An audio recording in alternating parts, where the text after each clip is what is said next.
한동훈 후보께서는 어제 뭐 그런 얘기도 하셨더라고요. 패배주의라고. 네. 이제 한동훈 후보의 논리는 심플합니다. 지금 우리 국민의힘 당원들과 유권자들께 우리 당의 후보가 누가 되면 좋겠느냐는 거를 치열하게 묻고 있습니다. 그 이외의 논의를 굳이 할 필요가 없다라는 차원일 뿐이지, 한덕수 총리께서 윤석열 정부의 2인자셨어요. 책임을 져야 하는 막중한 자리에 있으신 거고, 한동훈 후보의 입장에서는 바다는 여러 강물을 마다하지 않는다 이런 말이 있잖아요. 한동훈 후보는 대한민국이 승리하는 길로 가겠다라는 입장을 이미 여러 차례 밝혔기 때문에 일단 지금은 저희가 하고 있는 선의의 경쟁, 이 대선 경선에 최대한 집중하고, 한덕수 권한대행의 출마에 대해서, 대선 출마에 대해서 부정적인 여론이 거의 70% 가까이 나오는 여론조사도 있습니다. 그런 여조 본인들께서도 보실 거예요. 책임을 완수하셨으면 좋겠습니다. 너무나 많은 것들이 어지러져 있고 흩어져 있고, 저희 국회의원들도 무려 석 달 가까이 어떤 일을 해야 되나 이게 너무 혼란스러워서 혼돈에 쌓였을 정도인데, 이것을 정돈해 주어야지 이 다음에 새로운 대한민국으로 넘어갈 수 있지 않겠습니까? 지금 뭐 관망하다가 시절이 좋으면 내가 나가볼까라는 그런 생각이시라면 더 신중하셨으면 좋겠어요. 그냥 무조건 이재명과 싸우자의 대선은 너무 국민들 보기에 죄송한 말씀이고요. 우리 국민들을 두 번 배신하지 않는 정치, 그 다음에 새로운 어떤 시스템에 의해서 돌아가는 대한민국의 정부, 이런 것들을 청사진을 충분히 드려야 할 것 같고. 그런데 뭐 한동훈 후보께서는 어제 뭐 그런 얘기도 하셨더라고요. 패배주의라고.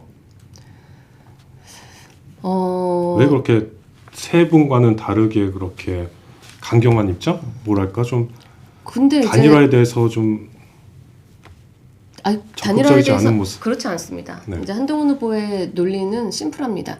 지금 우리 국민의힘 당원들과 유권자들께 우리 당의 후보가 누가 되면 좋겠느냐는 거를 치열하게 묻고 있습니다. 후보 넷이서 어마어마한 비용과 어마어마한 인적 자원들을 지금 활용해 가면서 정말 엄청난 선의의 경쟁을 하고 있거든요. 네. 그렇기 때문에 그 이외의 논의를 굳이 할 필요가 없다라는 차원일 뿐이지, 보수가 이기는 길을 위해서 단일화를 무조건적으로 뭐 지양한다거나 그렇진 않아요. 근데 저는 그냥 이것은 뭐 한동훈 후보 캠프의 어떤 뭐 직능위원장 뭐 그게 아니라 국회의원 배현진, 재선국회의원 배현진으로서의 제 입장을 좀 말씀 한번 드리고 싶어요. 한덕수 총리께서 윤석열 정부의 2인자셨어요. 국무총리. 국민들께서 어찌됐든 간에 탄핵에 찬성했든 안 했든 간에 비상계엄과 탄핵이라는 그 뜻밖의 사건으로 인해서 많이 상처받으시고 힘드셨거든요. 그러면 책임을 져야 하는 막중한 자리에 있으신 거고, 심지어 대선 공고를 내셔서 관리자 역할을 하셔야 되는 겁니다.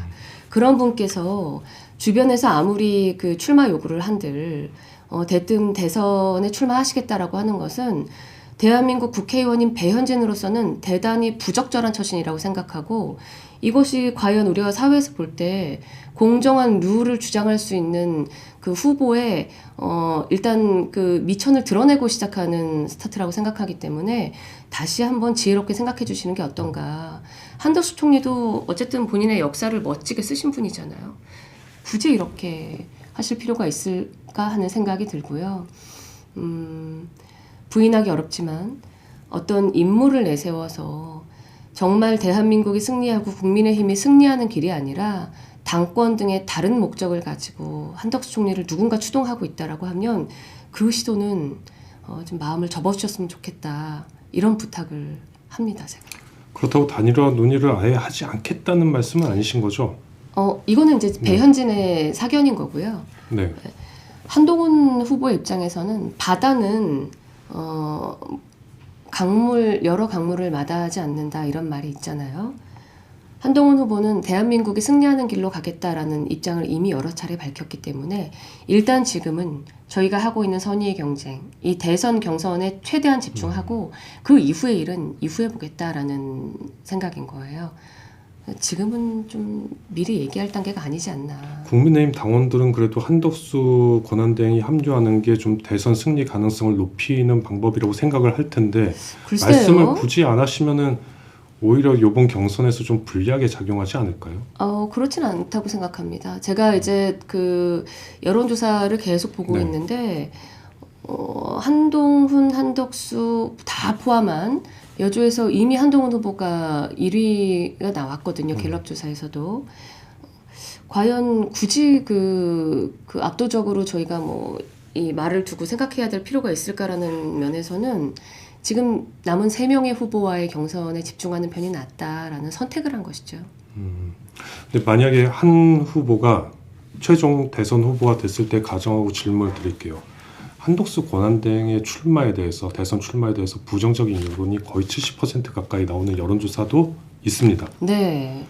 같이 단일화를 추진한다고 하면 국민의 70%는 받아들이기 쉽지 않을 텐데 그러니까 제가 한덕수 총리께 더더군다나 부탁드리는 겁니다. 그런 여조 본인들께서도 보실 거예요. 정치는 책임의 영역이잖아요. 정치 영역에 계신 분이고 책임을 완수하셨으면 좋겠습니다. 또 그럴 수도 있겠네요. 한덕수 권한대행이 제2인자 출신이란 것 그게 이제 그럼요. 국민의힘에도 역효과를 가져올 수 있다. 대선에. 그럼요. 한덕수 총리께서 지금 문재인의 2인자도 아니었고 한동훈의 2인자도 아니었습니다. 네. 윤석열 대통령의 2인자였고 이 정부를 이끌어가는 이제 대통령을 제외하고는 최고 집행자였어요. 근데 지금 너무나 많은 것들이 어지러져 있고 흩어져 있고 저희 국회의원들도 무려 3달 가까이 어떤 일을 해야 되나 이게 너무 혼란스러워서 혼돈에 쌓였을 정도인데 이것을 정돈해 주어야지 상처를 아물게 하고 저희가 이 다음에 새로운 대한민국으로 넘어갈 수 있지 않겠습니까? 저는 그런 지혜를 가지신 분이라고 이제 믿고 있고 물론 지금의 뉴스를 보면 나오신다가 뭐 거의 기정사실화 돼 있지만 마지막까지 판단을 해주셨으면 좋겠습니다. 그리고 최종 후보가 한동훈 후보가 되든 김문수 후보가 되든 뭐 홍준표 후보 안철수 후보가 되시든 누가 되시든 간에 우리 그 비상대책위원장이 아닌 선출된 후보가 그렇죠. 당대표의 권한을 네. 갖게 돼 있어요. 네. 후보 중심으로 당이 돌아갈 거거든요. 근데 만약에 그때가 아까 말씀하신 대로 국민들이 원치 않아서 단일화를 할 필요가 없겠다라고 판단하면 한덕수 총리 정말 그 입지가 이상해지시는 거거든요. 또 새도 없고요.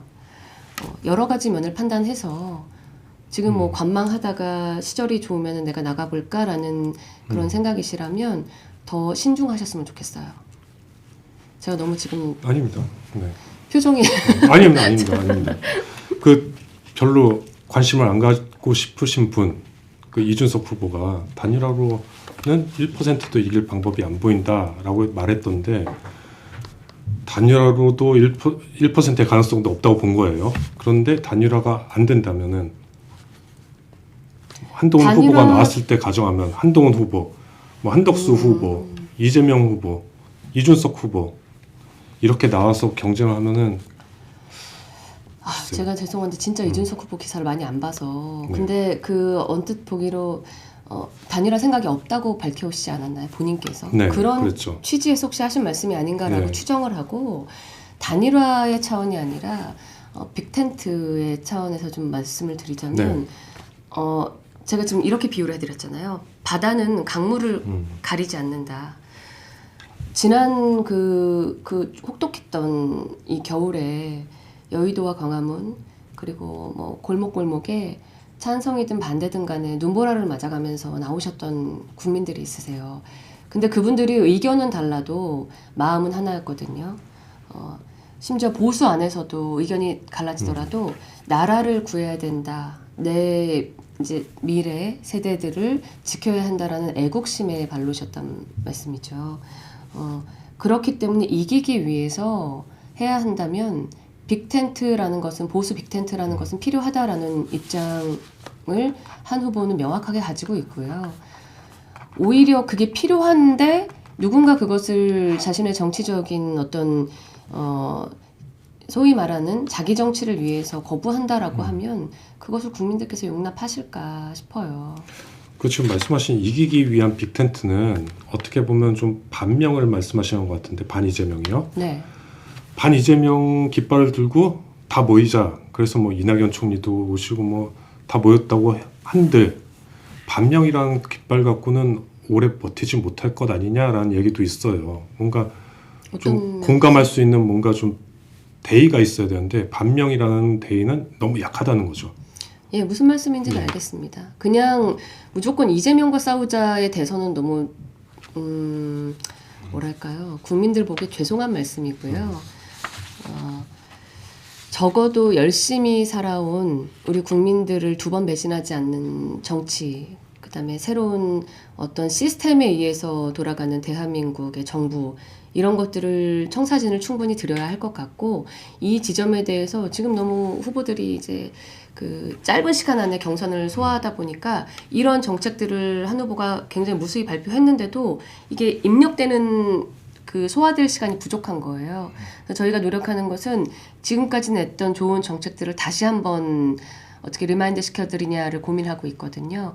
그 과정들을 통해서 그냥 무조건적인 반명이 아니라 저 사람을 선택하면 내가 조금 더 간편하게 마음고생을 덜하고 우리 대한민국을 같이 영위할 수 있겠구나라는 그런 기대를 드려야죠. 그거는 저희의 몫이라고 생각합니다. 그래서 열심히 하겠습니다.